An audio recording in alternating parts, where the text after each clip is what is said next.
if Boris Johnson wasn't Prime Minister and he was living like somewhere in the inner city, I don't know, Tottenham, Hackney or somewhere, and he went round fathering children, he would be known as a baby father. And his girlfriend would be said, she's only doing this for a council house. Well, can I point out to you that she's got a council house and it's being paid for us and it's called number 10 Downing Street. That's a bit harsh. There's a law in this country for one section of the population and another law for the other section of the population. I am just so angry about it.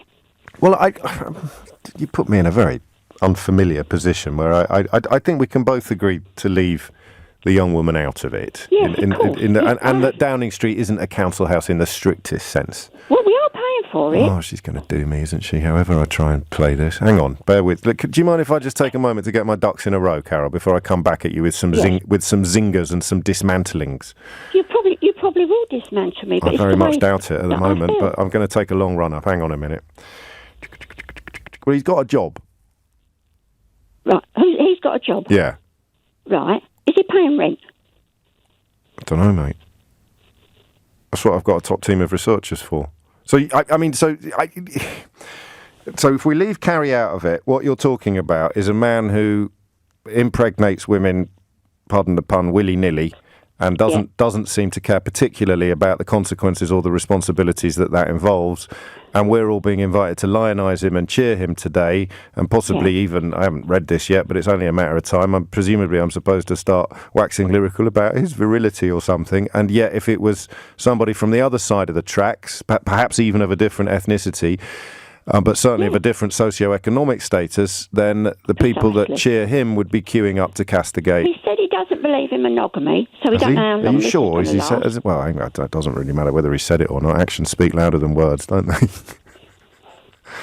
It's not a point I'd considered, Carol, but it's clearly one that you've got a problem with. It hit me straight away. All I kept thinking was that there's young women who are. People say awful things about them. She only did it for a council house. She wants the benefits. Yeah, they do. Oh, but I don't think. Again, I don't think that.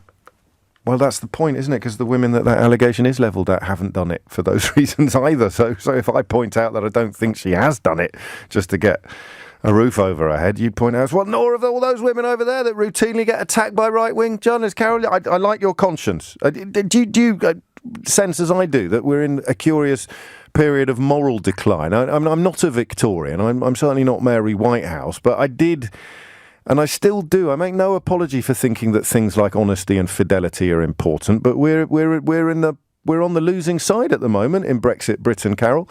Yes, I agree, and I'm sorry. Whatever you say to me, I shall now, in future, think of number 10 as the most beautifully equipped council house with a nursery. I can't help it.